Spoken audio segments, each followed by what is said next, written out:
قرآن کی آیت ہے نا وفی انفسکم افلا تبصرون، تو اس میں یہی ہے کہ انسان کے اندر ہوں، دیکھتے نہیں ہوں. تو اس کے بارے میں کچھ بتائیں کہ خود کی پہچان، اپنے بارے میں جاننا، اپنے اندر کی آوازوں کو جاننا، اپنے اندر جو کچھ چل رہا ہے اس کو جاننا، اس کے بارے میں بتائیں. اپنی تلاش اصل میں ان کی تلاش ہے.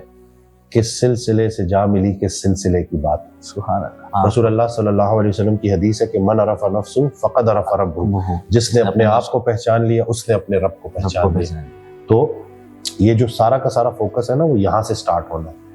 جو خود شناسائی ہے، سیلف اویئرنیس ہے، جب تک یہ والا عمل نہیں ہوگا نا، تب تک اللہ کی بات بھی سمجھ نہیں آئے گی. جیسے کہ انسان جب اپنے آپ کو دیکھنا شروع کرتا ہے، اپنے اوریجن کو دیکھنا شروع کرتا ہے، اپنے آپ کو، صفات کو دیکھنا شروع کرتا ہے. تصوف کیا ہے؟ صفات سے ذات تک کا سفر ہے.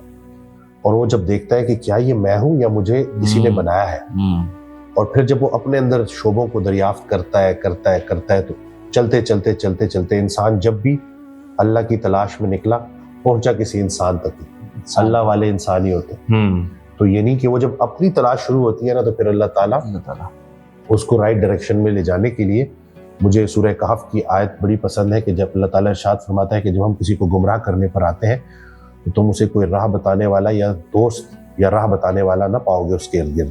یعنی کہ اللہ تعالیٰ گمراہ کیسے کرتا ہے کہ رہبر چھین لیتا ہے اور دوست سنگت، اچھی سنگت چھین لیتا ہے. تو یعنی کہ جو اپنی تلاش میں نکلا ہے نا کہ میں اپنے آپ کو دیکھوں، خودی، ٹھیک ہے نا. تو حضرت کہا کرتے تھے کہ خودی سے اگلا مقام بے خودی ہے. ٹھیک ہو گیا نا.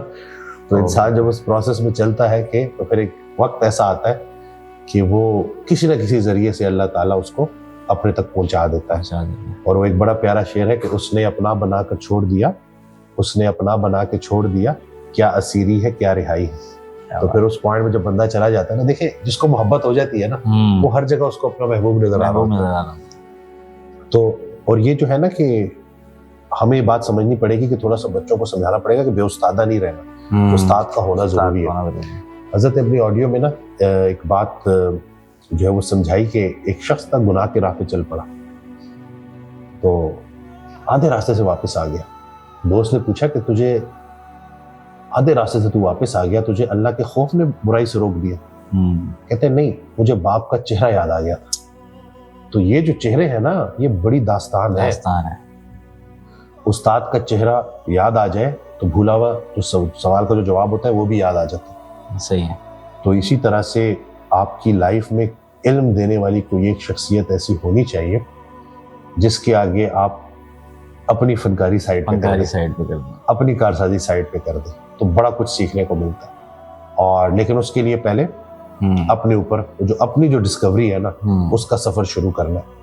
اور جب وہ آپ ایک ایک چیز کو نہیں کرتے جاؤ گے نا کہ میں کچھ بھی نہیں ہوں، عطا میں اپنی مرضی شامل کرنے والا خطا کر ہی جاتا ہے. تو جب وہ آپ کو پتہ چلتا ہے کہ یہ سب عطا ہے، آنکھ اللہ کی دی ہوئی، بینائی اللہ کی دی ہوئی، نظارے اللہ کے بنائے ہوئے، زبان اللہ کی دی ہوئی، ٹیسٹ بڈس اللہ کے بنائے ہوئے، رزق اللہ کا دیا ہوا، سارا کچھ ہے ہی اللہ کی طرف سے، تو میں کیا ہوں.